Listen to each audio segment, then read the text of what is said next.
بسم اللہ الرحمن الرحیم۔ السلام علیکم دوستو، لا اینڈ پالیٹکس چینل پر عابد الرحمان پروگرام ایسا کیوں ہے کہ ساتھ حاضر خدمت ہے۔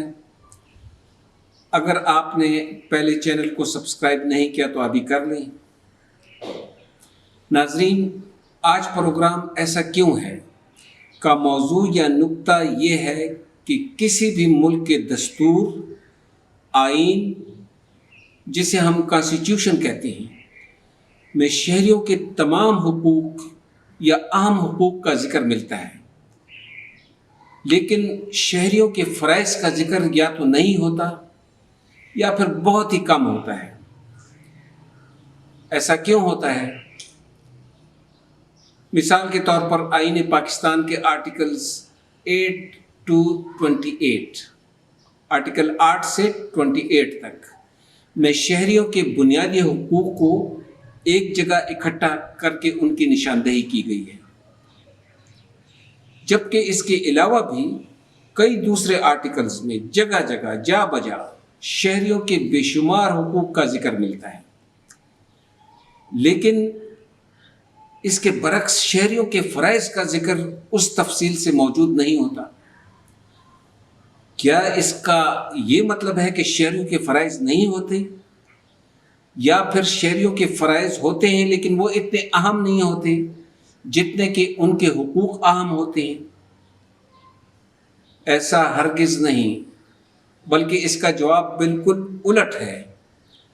حقیقت یہ ہے کہ شہریوں کے فرائض اتنے زیادہ اور متنوع قسم کے ہوتے ہیں، یعنی کہ قسم قسم ہیں، ملٹی فیریس ہیں، ان کی اتنی زیادہ کیٹیگریز ہیں کہ ان کا ذکر کرنا آئین میں ممکن ہی نہیں۔ اب اس کی وضاحت ضروری ہے کہ شہریوں کے فرائض کیسے متنوع، زیادہ یعنی ملٹی فیریس ہیں کہ ان کا ذکر ایک جگہ کرنا ممکن نہیں ہے۔ ناظرین، جس طرح ہم اپنے حقوق سے مستفید ہوتے ہیں، یعنی کہ فائدہ اٹھاتے ہیں، اسی طرح دوسرے شہری بھی انہی حقوق سے مستفید ہونے کا حق رکھتے ہیں۔ یعنی ریاست میں رہتے ہوئے ہم مسلسل ایک ہاتھ سے حقوق وصول کرتے ہیں، لیکن دوسرے ہی ہاتھ سے مسلسل معاشرے یا دوسرے افراد کو ویسے ہی حقوق دینے کے پابند ہوتے ہیں، اور یہی ہمارے فرائض ہیں، یعنی کہ دوسروں کو حقوق دینا۔ اس کے علاوہ لاتعداد قوانین جو پہلے سے موجود ہیں، اتنے زیادہ ہیں کہ جن کا نام نہیں لیا جا سکتا، جو پہلے سے بن چکے ہیں یا ابھی بننے ہیں، جن کا مقصد سوسائٹی کو ریگولیٹ کرنا ہوتا ہے، ان کی پابندی بھی ہر شہری پر لازمی ہے۔ مثال کے طور پر میرے پاس یہاں پر ایک کتاب ہے جس میں ایسے قوانین کا ذکر ہوا ہے جو کہ ابھی تک بن چکے ہیں۔ تو یہ کتاب ہے، اس میں ایک نمبر پر ہے ایبنڈنٹ پراپرٹیز مینجمنٹ ایکٹ 1975۔ یہ الفابیٹک آرڈر میں ہے، تو اے سے شروع ہے، abundant properties management act 1973۔ Number 21 پر ہے اینٹی نارکوٹکس فورسز ایکٹ، یعنی کہ اس سے لے کر 20 تک یہ قوانین ہیں۔ پھر 50ویں نمبر پر ہے کنال اینڈ ڈرینیج ایکٹ 1873۔ 65 پر ہے carriage of goods by sea act, یہ ہے 1925۔ اس طریقے سے چلتے چلتے ان کی تعداد پہنچ جاتی ہے 164 پر ڈرگس ایکٹ 1976۔ پھر آگے جاتے ہیں تو 200 پر ہے ایکسپلوسیو ایکٹ 1884۔ آگے چلتے جاتے ہیں، اور اگر میں آخری نمبر سے پہلے 2-4 اور کا ذکر کر دوں، فشریز ایکٹ 1897، فارسٹ ایکٹ 1927، اور یہ مسلسل یہ جو قوانین بنے ہیں ان کا ذکر ہے کس سن میں یہ بنے تھے، اور یہ سارے پارلیمنٹ نے بنائے ہیں۔ آخر میں پہنچتے پہنچتے جناب یہ 713 زکوٰۃ اینڈ عشر آرڈیننس 1980۔ یہ قوانین کس لیے بنے ہیں؟ یہ قوانین عوام الناس کی پابندی کے لیے بنے ہیں، ان کے فرائض میں شامل ہیں، تو یہ تو موجود ہیں، ان کا ذکر اب آئین میں تو نہیں ہو سکتا تھا، اس لیے انہیں علیحدہ سے ایک کوڈ یا مجموعے کی صورت میں عوام کے لیے اکٹھا کیا جاتا ہے۔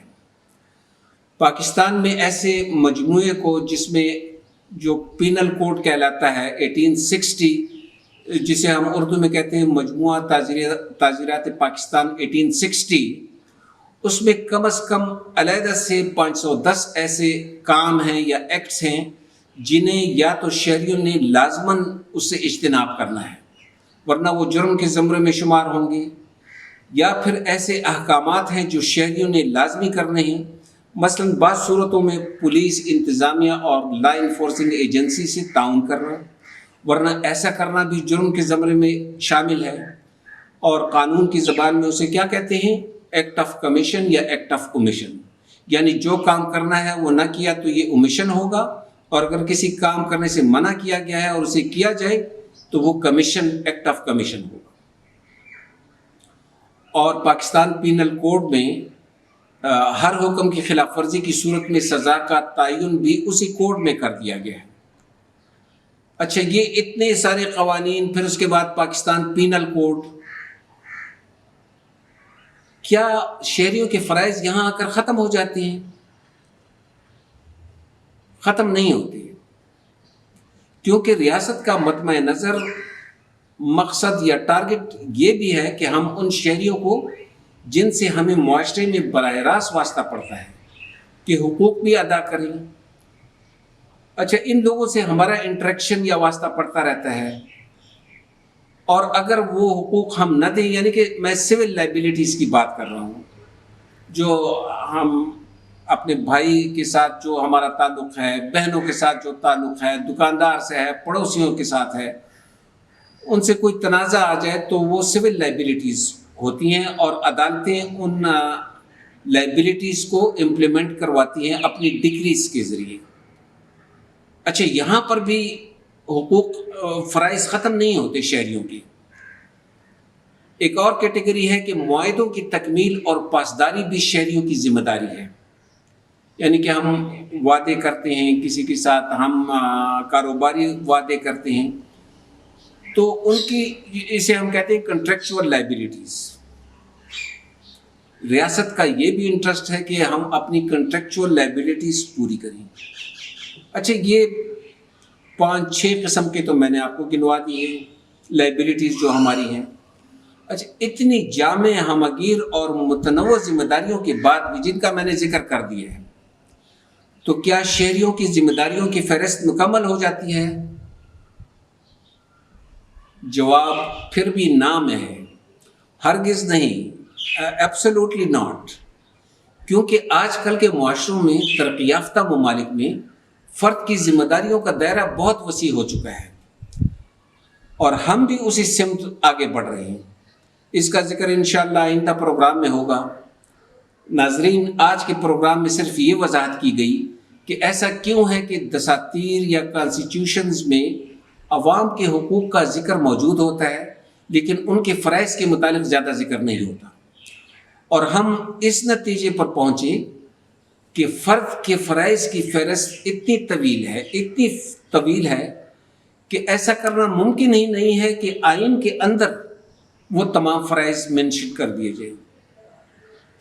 پروگرام کا اختتام 18ویں صدی کے فرانسیسی مفکر جین جیکوس روسو کے اس قول پر کرتا ہوں، جس نے کہا تھا کہ man is born free but he is everywhere in chains, یعنی انسان پیدا تو آزاد ہوتا ہے لیکن وہ آج ہر طرف سے زنجیروں میں جکڑا ہوا ہے۔ ان کا اشارہ ریاست میں فرد کی ذمہ داریوں کی طرف تھا۔ اگلا پروگرام دیکھنے کے لیے چینل کو سبسکرائب کریں، اپنا خیال رکھیں، اللہ حافظ۔